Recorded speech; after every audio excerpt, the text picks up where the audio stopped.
Bargi cruise dam हादसे में मरने वालों की संख्या अब 7 हो गई है। अभी फ़ौरन मेरे सामने आप देख सकते हैं जो डाइवर्स हैं वो एक शव को निकाल कर के ला रहे हैं यहाँ पर। कल रात को 4 लोगों के शव मिल गए थे और सुबह से जब गोताखोर रात से ही कोशिश कर रहे थे रेस्क्यू करने की, तो एक और शव आप देख सकते हैं वो यहाँ से लेकर जा रहे हैं। कई परिजन हैं जो अपनों का इंतज़ार कर रहे हैं क्योंकि 8 से 10 लोग अभी भी लापता बताए जा रहे हैं। यहाँ पर स्टेट डिज़ास्टर रिस्पांस फोर्स के अलावा जो पैरामिलिट्री है, जो सेना है, जो स्थानीय पुलिस है, जो गोताखोर हैं, सब यहाँ पर हैं। दरअसल जबलपुर का ये बरगी बांध है।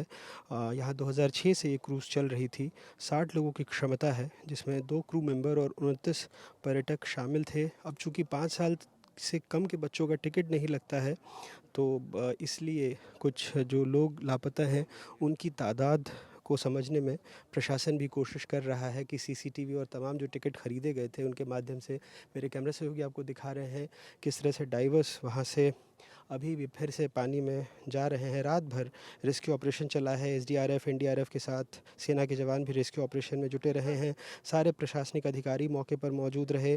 जो पीडब्ल्यूडी मंत्री हैं राकेश सिंह, पर्यटन मंत्री धर्मेंद्र लोधी, स्थानीय विधायक, सांसद, सारे लोग यहाँ पर मौजूद हैं और कोशिश यही की जा रही है कि अगर कोई यहाँ पर ज़िंदा है तो उसे सकुशल निकाला जा सके। लेकिन जैसे जैसे वक्त बीत रहा है उम्मीदें कम होती जा रही हैं। सबसे पहले तस्वीरें ही दिखा देते हैं क्योंकि अब मेरे कैमरे सहयोगी रिजवान आपको दिखाएंगे।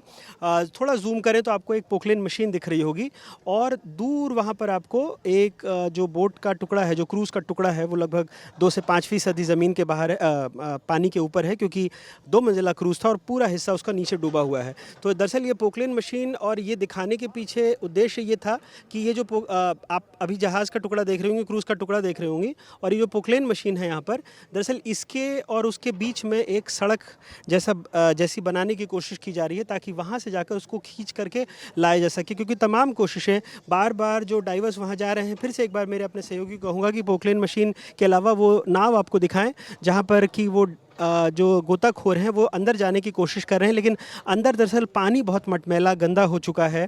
और जो चेंबर है, क्योंकि वो सकरा दरवाज़ा जैसा है, दरअसल हुआ क्या था कि 2 मंजिला क्रूज़ में जब बहुत तेज़ लहरें होने लगी तो जो ऊपरी माले पर सवार थे वो भी नीचे आ गए और एक तरफ पानी भरने लगा। जो टूरिज़्म डिपार्टमेंट है उसका कहना है कि बहुत ही सुरक्षित ये क्रूज़ है और ये बिल्कुल नहीं डूब सकती। कुछ ना कुछ ऐसा हुआ कि बहुत तेज़ हवाएं चली और एक दिशा में पानी भरने लगा, लोग भी ऊपर से नीचे आ गए। और उनका ये तक कहना है कि लाइफ जैकेट सबने पहनी हुई है, लेकिन संभवतः जब चूँकि बोट पूरी तरह से जब पलट गई है तो उसमें ट्रैप हो गए हैं, दब गए हैं। और इस वजह से अब हालांकि अभी थोड़ी देर पहले ही जो कलेक्टर साहब से हमारी बात हुई तो उनका कहना है कि अब 4 शव उनको ऐसा लग रहा है कि अंदर हैं। 28 लोगों को निकाला जा चुका है, 9 लोगों की मौत की पुष्टि हो गई है, 4 और शव हैं जो इस जो क्रूज़ आपको दिख रहा है उसके नीचे दबे हो सकते हैं। तो अब कोशिश की जा रही है। पहले मामला ये था कि एक क्रेन बुलाया जाना था, लेकिन वो लगभग उसको आने में 2 दिन लग जाते हैं यहाँ पर। तो अब ऐसे में ये एक अस्थायी तौर पर समाधान निकाला गया है कि ये पोकलेन मशीन से वहाँ तक, क्योंकि आपको दिख रहा होगा कि दूरी बहुत ज़्यादा नहीं है, तो कोशिश की जा रही है कि पानी में किसी तरह से एक अस्थायी सी सड़क जैसी बनाकर उस मशीन को ले जाया जाए वहाँ से और फिर बोट को किनारे पर खींच कर लाने की कोशिश की जाए। क्योंकि डाइवर्स बार बार नीचे जा रहे हैं। ये आगरा से, जो आपको काले कपड़ों में दिख रहा होगा, वो आगरा से दल आया है। ये विशेष तौर पर प्रशिक्षित दल है। ये बार बार पानी के नीचे जा रहा है, लेकिन जब अंदर हथौड़े वगैरह से तोड़ने की उस चैम्बर को कोशिश की गई तो काफ़ी दिक्कत आ रही है क्योंकि पानी का वेग, अंदर जो गंदगी है या फिर अंदर जो और तमाम चुनौतियाँ आ रही हैं पानी के अंदर, उसके साथ में वो संभव नहीं हो पा रहा है। 12 से 13 टन वजनी ये क्रूज़ है, तो इसको ऐसे खींच कर लाना भी मुमकिन नहीं है।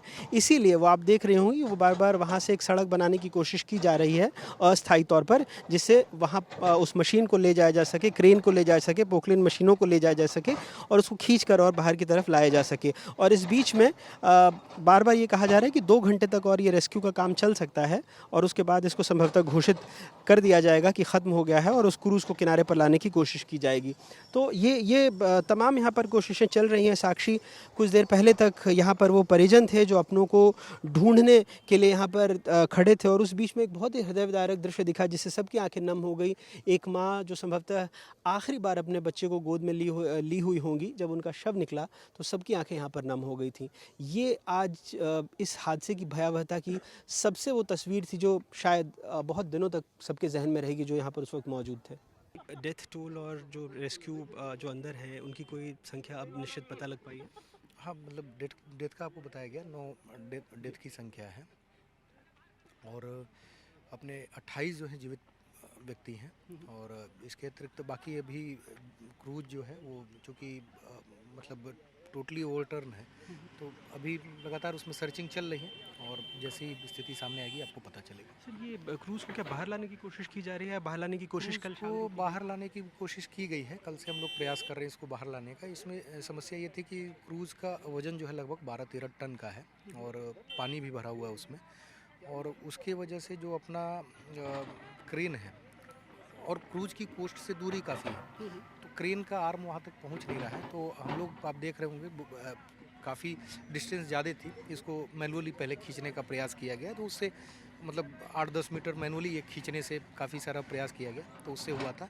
और फिर बाद में एक पोकलेन लगा के इसको खींचा गया और फिर उसके बाद से क्रेन लगा के खींचा जा रहा है। तो लगातार इसका प्रयास हो रहा है, कोस्ट को और फिलअप करते करते प्रयास कर रहे हैं क्रूज के जितना पास हो सके, ताकि इस मशीन से काम हो सके। चैलेंजेस क्या आ रहे हैं जो गोताखोर नीचे जा रहे हैं, और कब तक ये रेस्क्यू ऑपरेशन ओवर? अभी इसमें मुझे लग रहा है 2-3 घंटे और लगेंगे। चैलेंजेज यही है कि क्रूज से वो दूरी काफ़ी ज़्यादा है और दूरी ज़्यादा होने की वजह से जो क्रेन है वो अपना डिस्टेंस जो है अपना पूरा जो टनेज है उससे काम नहीं कर पानी नीचे गंदा भी हो रहा है, रहा। पानी गंदा भी है और विजिबिलिटी प्रॉब्लम है। बहुत बहुत शुक्रिया सर। तो साफ तौर पर सारे आला अधिकारी हों, नेता हों, मंत्री हों, वो भी लगातार इस रेस्क्यू ऑपरेशन लगे, और अभी जो जानकारी मिली है लगभग 12-13 टन का ये जो क्रूज़ है, तो ये जो मशीन लगी है, एक और क्रेन को तैयार किया जा रहा है, लेकिन वो आने में संभवतः 2 से 3 दिन लग सकते हैं। तो कोशिश यही है कि क्रूज़ को खींचकर या सड़क ये जो बनाई गई है अस्थायी तौर पर उसको वहाँ ले जाया सके, ताकि ये मशीन है इसके ज़रिए उसको सीधा करके लाने की कुछ कोशिश की जा रही है। और जैसा आपने सुना कि रेस्क्यू ऑपरेशन अभी और 2 से 3 घंटे लग सकते हैं, क्योंकि जो चुनौतियाँ वो ये कि पानी अंदर गंदा है और जो बार बार टीम नीचे जा रही है उसको भी फिर बाहर आना, विजिबिलिटी, ये कुछ समस्याएं तकनीकी रूप से यहाँ पर सामने भी आ रही हैं।